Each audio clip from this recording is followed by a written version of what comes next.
Olá, senhores, tudo bem? Eu sou o professor Edenilson Moraes e esta é mais uma aula do módulo de História de Mato Grosso do LAC Concursos. E desta feita, iremos abordar os transportes e as comunicações em Mato Grosso durante a República Velha, momento histórico que nós tínhamos o transporte fluvial através do Rio Paraguai e tivemos a edificação de duas importantes estradas de ferro em terras mato-grossenses. A Estrada de Ferro Noroeste do Brasil e a Estrada de Ferro Madeira-Mamoré. Além disso, tivemos o importante trabalho desempenhado pelo Marechal Cândido Mariano da Silva Rondon, na Comissão Rondon, que se incumbiu da construção das linhas telegráficas mato-grossenses. Abordar toda essa temática é o objetivo desta aula. Pois bem, senhores, a ideologia da Primeira República no Brasil era bastante influenciada pelas ideias do positivismo. O positivismo, doutrina filosófica criada pelo francês Auguste Comte. O positivismo norteou o pensamento filosófico brasileiro durante a Primeira República. Os fundadores da República eram bastante influenciados pelas ideias positivistas, as ideias de progresso no campo científico, no campo tecnológico, no campo educacional. O progresso, a civilização, eram os ideais buscados pelas elites brasileiras durante o início do período republicano, durante a referida República Velha. Nós temos o desejo de desenvolver as potencialidades brasileiras. E dentro desse contexto, teremos a busca pela modernização da capital federal, o Rio de Janeiro, que vai passar por um grande processo de remodelação, visando uma melhor urbanização, tornando a cidade mais aprazível, uma cidade melhor urbanizada, uma cidade capaz de receber os migrantes que para lá se dirigiam, bem como ser uma cidade mais saudável. Dentro desse aspecto, nós teremos uma adequação ao padrão de vida europeu, ao padrão civilizatório francês, dentro desse contexto da chamada Belle Époque. Belle Époque é um período de prosperidade econômica, de grandes avanços tecnológicos e científicos, entre 1870 e 1914. E as características da Belle Époque francesa também chegaram ao Brasil. Durante a Primeira República, nós tivemos o processo de reurbanização do Rio de Janeiro, de reconstrução do Rio de Janeiro, para se tornar a Paris brasileira. Temos, portanto, um processo de reforma levada a cabo pelo prefeito do Rio de Janeiro, Pereira Passos, no governo de Rodrigues Alves. Dentro desse processo também teremos o desenvolvimento do setor de transportes, visando a integração com o território. É nesse momento, senhores, que torna-se condição sine qua non para se alcançar o progresso material no Brasil, a construção das ferrovias, com o objetivo de interligar as diferentes regiões do país e também criar um mecanismo eficaz para se promover o escoamento da produção brasileira. Vamos falar agora sobre Mato Grosso, durante o início do período republicano, sobre as comunicações, os transportes mato-grossenses no início do período da República Velha. A navegação através do Rio Paraguai se constituía na principal via de comunicação de Mato Grosso com o Rio de Janeiro e São Paulo no período compreendido entre 1870 e 1930. Como os senhores bem sabem e estudaram em nossas aulas anteriores, nós tivemos, após a Guerra do Paraguai, a reabertura pela navegação através da Bacia Platina, fato este que promoveu um grande desenvolvimento econômico e um crescimento populacional da então província de Mato Grosso, atual estado de Mato Grosso. Nesse processo, a navegação fluvial passou a se constituir o caminho mais eficaz para se trazer os produtos industrializados e também para se escoar a produção mato-grossense. Produção de poaia, produção de látex, produção também da erva mate. Então, nesse contexto, temos entre 1870 e 1930 um amplo movimento do transporte, da navegação fluvial em Mato Grosso, com o transporte tanto de mercadorias quanto de pessoas. Tudo isso, é claro, irá promover uma dinamização da economia mato-grossense e um crescimento populacional, uma diversificação da sociedade de Mato Grosso, promovendo assim o desenvolvimento das cidades de Corumbá, Cáceres e Cuiabá, cidades portuárias que em muito irão se beneficiar do processo de reabertura da navegação pela Bacia Platina. Aí está no mapa, vemos a intensa mobilização que tivemos durante o período compreendido entre 1870 e 1930. No mapa vemos o trajeto fluvial entre o Rio de Janeiro e as cidades de Cuiabá, Cáceres e Corumbá, as cidades portuárias que muito se beneficiaram do processo de reabertura da navegação através do Rio Paraguai. Uma importante indicação de leitura para se compreender esse intenso movimento de transporte de pessoas e também de mercadorias durante esse período histórico é o livro O Cotidiano dos Viajantes nos Caminhos Fluviais de Mato Grosso, da historiadora Edil Pedroso da Silva, que nós temos um importante relato sobre as principais características dessa importante atividade desenvolvida em Mato Grosso durante esses referidos 60 anos, que é a navegação fluvial através da Bacia Platina. Muito bem, mas no início do período republicano, com esse ideal positivista, surge também a necessidade de se integrar às diferentes regiões do Brasil através da construção das ferrovias. Exatamente, senhores, as ferrovias que começaram a ser construídas no Brasil ainda durante o período imperial. Nós tivemos a construção de ferrovias na região centro-sul do Brasil, principalmente na região sudeste do Brasil. Ferrovias estas construídas com o objetivo de escoarem a produção cafeeira. Tivemos ainda durante o século XIX a construção das primeiras estradas de ferro do Brasil. Mato Grosso não vai ficar alheio, não vai passar incólume a esse processo. Porém, durante o período republicano, na República Velha, surge a necessidade de se construir um novo caminho para se atingir a Mato Grosso, o agora estado de Mato Grosso. É assim que o governo republicano irá construir duas ferrovias em terras mato-grossenses. Anote aí: Estrada de Ferro Noroeste do Brasil e Estrada de Ferro Madeira-Mamoré. Iremos então abordar as principais características da construção dessas duas importantes linhas férreas em Mato Grosso.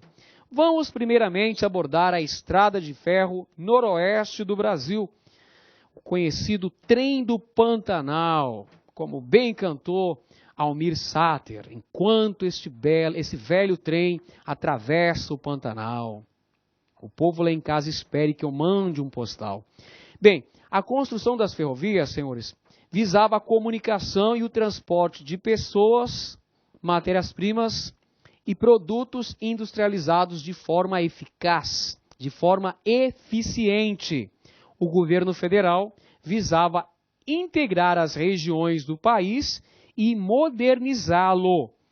Além disso, visava também escoar a produção boliviana para o Porto de Santos.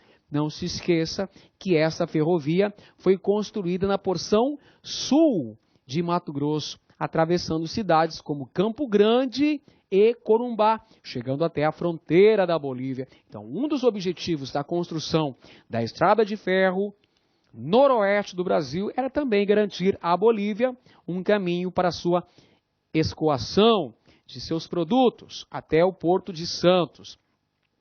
E essa ferrovia tinha como trajeto as cidades de Bauru, onde saíam os trilhos da noroeste do Brasil, passando pelo território mato-grossense, chegando até Corumbá, na fronteira com o território boliviano. Como podemos ver no mapa a seguir, temos o trajeto da estrada de ferro noroeste do Brasil construído. Essa ferrovia foi construída durante o início do século XX, senhores. Entroncamento a partir de Bauru, no interior de São Paulo, chegando até a cidade de Corumbá, na divisa com a Bolívia. Essa ferrovia de importância geopolítica estratégica para a integração do território mato-grossense, principalmente para sua ligação com o estado de São Paulo. A construção da estrada de ferro noroeste do Brasil, o Trem do Pantanal, consumiu grandes investimentos por parte do governo federal, que teve que recorrer ao financiamento do capital estrangeiro, principalmente o capital inglês e francês, para a edificação de ferrovias. Para a construção das ferrovias do Brasil, tornou-se extremamente necessário a captação de recursos e muitas vezes o governo republicano recorreu a empréstimos junto a organizações europeias, principalmente ingleses e franceses. Desta maneira, senhores, a estrada de ferro noroeste do Brasil atendeu não apenas aos interesses do capital nacional, mas também aos interesses do capital estrangeiro. E uma consequência importante da construção da noroeste do Brasil foi o desenvolvimento da atividade pecuária na porção sul do estado de Mato Grosso, bem como a preponderância econômica da cidade de Campo Grande. Olha só que característica interessante. Com a construção da estrada de ferro noroeste do Brasil, nós tivemos um grande desenvolvimento da pecuária no sul de Mato Grosso e tivemos também um grande crescimento econômico da cidade de Campo Grande, que suplantou a cidade de Corumbá. Corumbá, que tinha um grande desenvolvimento econômico por conta da movimentação da navegação fluvial, Porto de Corumbá, extremamente movimentado, recebendo as mercadorias que chegavam, as mercadorias, os produtos industrializados, recebendo muitas pessoas que chegavam para morar em Mato Grosso. Com a construção da estrada de ferro noroeste do Brasil, nós temos o seguinte processo. A cidade de Campo Grande irá passar por um grande crescimento econômico e populacional, suplantando a antiga hegemonia corumbaense. Campo Grande vai se tornar a principal cidade da porção sul de Mato Grosso por conta da chegada dos trilhos da ferrovia noroeste do Brasil. Agora vamos abordar a outra ferrovia que também foi construída em território mato-grossense. Eu estou falando da estrada de ferro Madeira-Mamoré, que foi planejada ainda durante o período imperial. Como eu havia dito anteriormente, ainda durante o Império, o governo já viu a necessidade de construir ferrovias para integrar os diferentes territórios do Brasil. A construção da estrada de ferro Madeira-Mamoré teve seu planejamento ainda durante o Império. Entretanto, a execução da obra só ocorreu no início do período republicano e tem uma ligação com a assinatura do Tratado de Petrópolis. Olha, o Tratado de Petrópolis foi um acordo diplomático entre os governos do Brasil e da Bolívia. Por esse acordo, o Brasil comprou o território do Acre, território rico na produção de látex. Comprou do governo boliviano o território do Acre. Em contrapartida, cedeu uma parte do território mato-grossense para a Bolívia e se comprometeu em construir uma estrada de ferro que possibilitasse uma ligação da Bolívia com o Oceano Atlântico através da navegação pelos rios da bacia amazônica. Então, o Tratado de Petrópolis, assinado em 1903, o governo brasileiro comprou o Acre da Bolívia e assumiu um compromisso de construir a ferrovia Madeira-Mamoré Railway Company. Os objetivos da construção da ferrovia Madeira-Mamoré era possibilitar uma ligação da Bolívia com o Atlântico. A Bolívia não possui saída para o mar. Perdeu territórios, inclusive para o Chile. Como não possuía essa saída marítima, o governo brasileiro, então, em contrapartida, por ter anexado o território do Acre, rico na produção de látex, tendo a exploração de muitos seringalistas brasileiros instalados no Acre, território originalmente boliviano, o Brasil, em contrapartida, então, se responsabiliza pela construção da ferrovia Madeira-Mamoré, visando ligar a Bolívia ao Atlântico e escoar produtos naturais da região amazônica. Perceba que tem dupla função a construção da estrada de ferro Madeira-Mamoré. Ao mesmo tempo que visa dar à Bolívia uma ligação segura em direção ao Oceano Atlântico, visava também promover o escoamento da produção amazônica, principalmente, anote aí, o látex. A região amazônica tinha uma grande produção de látex durante o início do século XX, até o estabelecimento da concorrência com as colônias inglesas na Ásia. A Amazônia brasileira era campeã mundial na produção de látex. Portanto, senhores, a construção da estrada de ferro Madeira-Mamoré visava também o escoamento da produção natural da região amazônica, principalmente do látex. Curiosidades importantes sobre a estrada de ferro Madeira-Mamoré. Ela foi construída utilizando mão de obra predominantemente estrangeira. Essa ferrovia foi construída entre 1907 e 1912, visando ligar Porto Velho a Guajará-Mirim. Na época, essas duas localidades faziam parte do território de Mato Grosso, Porto Velho e Guajará-Mirim, que atualmente são localidades do estado de Rondônia. Uma outra característica importante no processo da construção da ferrovia Madeira-Mamoré foi a grande incidência de doenças tropicais que acabaram gerando um grande número de mortos. Calcula-se que para a construção dessa ferrovia consumiram-se aproximadamente 6.000 vidas. Anote isso como uma característica muito importante da construção da estrada de ferro Madeira-Mamoré.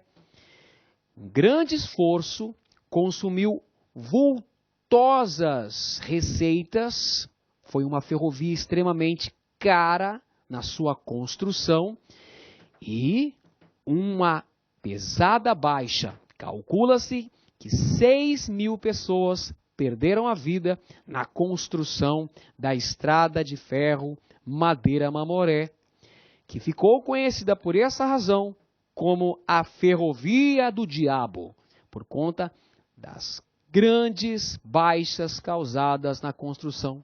Diz que para cada avanço da ferrovia, nós tivemos então uma cruz. Pesadas baixas para a construção da ferrovia Madeira-Mamoré, a Ferrovia do Diabo. Que ao final de concluído esse projeto, ao final da construção da ferrovia Madeira-Mamoré, concluiu-se que seria um dos fretes mais caros do mundo. E o outro fator que vai contribuir decisivamente para a decadência da ferrovia Madeira Mamoré é a queda no preço da borracha no mercado internacional por conta da concorrência com a produção asiática. Isso vai levar à decadência da Madeira Mamoré Railway Company, construída justamente com o objetivo de escoar a produção de látex da Amazônia brasileira, mas que acabou se constituindo num empreendimento muito fracassado. Recentemente nós tivemos na TV brasileira a realização de uma minissérie que contava a epopeia da construção da estrada de ferro Madeira Mamoré. Estamos nos referindo à minissérie Med Maria, que mostrava a aventura na selva brasileira para a construção dessa ferrovia e a incidência de milhares de mortes para sua execução. Muito bem, agora, senhores, vamos falar um pouquinho sobre o patrono das comunicações do Brasil, o Marechal Cândido Mariano da Silva Rondon. Cândido Rondon, natural de Mimoso, interior de Mato Grosso, militar de formação positivista e dotado de uma visão humanista da cultura, que promoveu a integração de áreas no interior do Brasil através da fixação das linhas telegráficas que visavam ligar o Mato Grosso ao Amazonas e ao Pará. Rondon também se destacou no trabalho de contato com diversas nações indígenas. E esse contato se estabeleceu de um modo diferente do modelo que prevalecera durante os 4 séculos de colonização, 4 séculos de nossa história. Rondon assumiu uma posição mais humanista em relação às nações indígenas mato-grossenses. Primeiramente, vamos abordar a chamada Comissão Rondon, que teve como principal objetivo o estabelecimento das linhas telegráficas mato-grossenses. Atravessou amplas regiões do que são hoje os estados de Mato Grosso, Rondônia e Amazonas. Qual o objetivo, então, de Rondon através desse trabalho, da chamada Comissão Rondon? O objetivo era instalar as linhas telegráficas em território mato-grossense. E quem é que fazia parte da Comissão Rondon? Quem é que ajudou o Marechal Rondon nessa edificação tão importante para promover a comunicação de Mato Grosso com as demais localidades do Brasil? Bem, fazia parte da Comissão Rondon oficiais e engenheiros militares, funcionários civis, soldados, além de especialistas em várias áreas, como botânicos, zoólogos e geólogos. Então tem um trabalho, além de ser a Comissão Rondon composta por militares, profissionais que tinham a missão de construir as linhas telegráficas mato-grossenses, também compunha a Comissão Rondon vários especialistas de diversas áreas. Portanto, podemos dizer que a Comissão Rondon também foi uma expedição científica, porque contava com a participação de especialistas em botânica, em zoologia e também em geologia. E outra característica bastante marcante da Comissão Rondon foi a participação de presos políticos civis, e presos civis também, presos civis e presos políticos participaram da Comissão Rondon, inclusive aqueles que participaram da chamada Revolta da Chibata, que foi uma revolta promovida pelos marinheiros no Rio de Janeiro em 1910, sob a liderança do almirante negro, João Cândido. Pois bem, os marinheiros presos na Revolta da Chibata foram enviados para os trabalhos na construção da estrada de ferro Madeira Mamoré, bem como nos trabalhos, nos penosos trabalhos da construção das linhas telegráficas mato-grossenses. Olha o que eu falei, marinheiros que participaram da Revolta da Chibata em 1910 foram enviados para os duros trabalhos da Comissão Rondon, que tinha precárias condições de trabalho, péssima alimentação e, para piorar ainda mais o contexto, a ocorrência de doenças tropicais, dentre elas a temível malária. Para evitar revoltas, dentro dos componentes da chamada Comissão Rondon, os trabalhadores eram constantemente vigiados e ameaçados através de castigos físicos. Portanto, senhores, para manter a disciplina dentre os membros da Comissão Rondon, havia, inclusive, o uso de castigos físicos. Aí na imagem vemos a Comissão Rondon, membros da Comissão Rondon, que tinham o objetivo de integrar o território mato-grossense com os demais territórios do Brasil através da construção das linhas telegráficas mato-grossenses.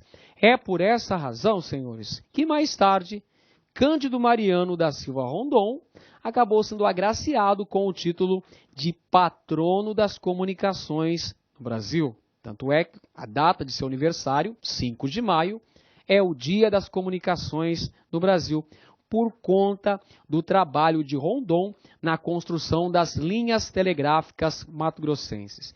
Rondon, diga-se de passagem, não teve apenas destaque na construção das linhas telegráficas, mas também no contato com várias nações indígenas habitantes das regiões limítrofes aos trajetos das linhas telegráficas mato-grossenses. Por essa razão, vai ser considerado um grande indigenista também. Por conta do trabalho de Rondon, nós teremos a criação dos serviços de proteção ao índio durante o governo do presidente Nilo Peçanha. O SPI, Serviço de Proteção ao Índio, foi criado em 1910 pelo governo federal, com o objetivo de civilizar o índio brasileiro. O SPI era um órgão comandado pelo Marechal Rondon. Dentre as principais funções do SPI estavam proteger o índio, demarcar suas terras e protegê-lo do extermínio. E entre as principais consequências do SPI, nós tivemos a perda dos territórios e dos referenciais culturais indígenas, bem como a marginalização e a expropriação dos índios, a exploração dos índios nas cidades. Muitos indígenas que acabavam indo para as cidades, abandonando suas terras, acabavam indo para as cidades onde eram marginalizados e explorados. Temos aqui na imagem Rondon com os índios que ele contatou. E acima vemos o lema criado pelo Marechal Rondon: morrer se preciso for, matar nunca. Como é que foi a política indigenista durante a República? Bem, ao longo do período republicano, dos mais de 120 anos de período republicano, infelizmente, senhores, precisamos constatar que os interesses capitalistas sempre falaram mais alto do que os interesses dos índios. Por essa razão, nós tivemos a ocorrência de massacres, fome, miséria dos índios, expropriação de suas terras, marginalização dos índios nas cidades. Tivemos também a extinção de várias nações indígenas e a dilapidação de seus territórios diante do avanço da colonização.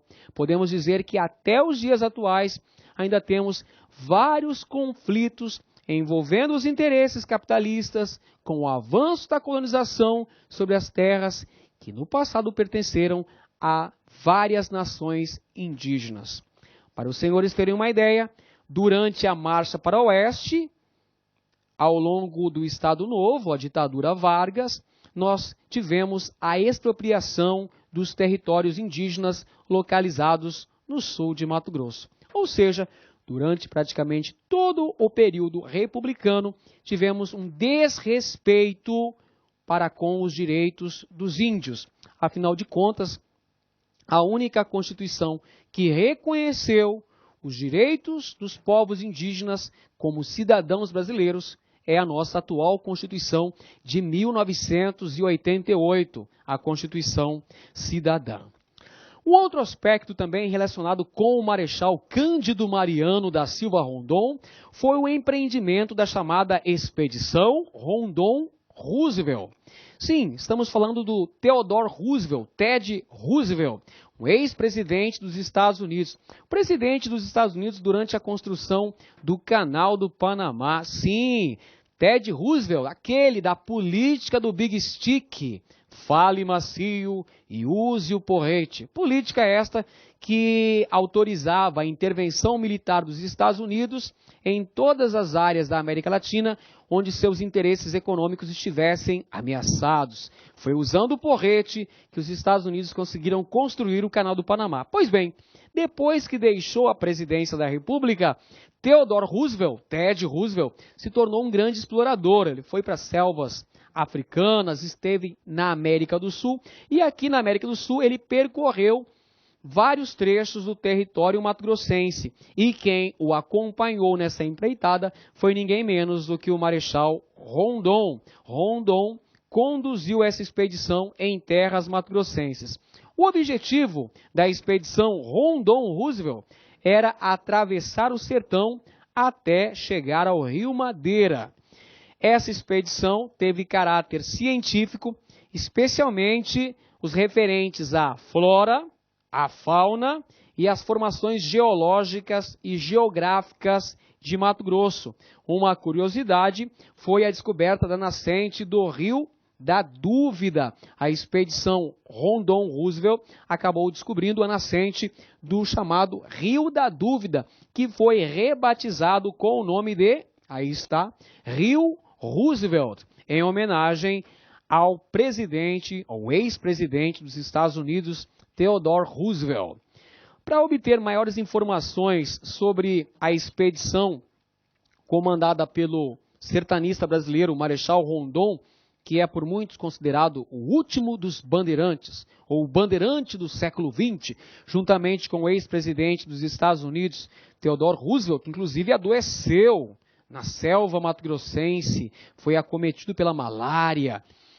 Um livro, uma importante dica de leitura, bastante prazerosa, é o livro O Rio da Dúvida, da escritora Kenzie Miller. Um livro editado pela Companhia das Letras, vale a pena conferir. Pois bem, senhores, vimos então na aula de hoje as principais características no que tange ao setor de transportes e comunicação em Mato Grosso durante a República Velha. Entre outras coisas, analisamos o serviço de navegação fluvial através do Rio Paraguai, a construção de 2 ferrovias em terras mato-grossenses, recapitulando, Estrada de Ferro Noroeste do Brasil, o Trem do Pantanal, e Estrada de Ferro Madeira-Mamoré, a Ferrovia do Diabo. E vimos também o trabalho da Comissão Rondon na construção das linhas telegráficas mato-grossenses. Eu espero sinceramente que os senhores tenham aprendido bastante conosco, tenham gostado e que voltem para conferir novas aulas da fabulosa história de Mato Grosso aqui no LAC Concursos. E fica a dica, keep calm e estude história. Um grande abraço a todos e até o próximo vídeo.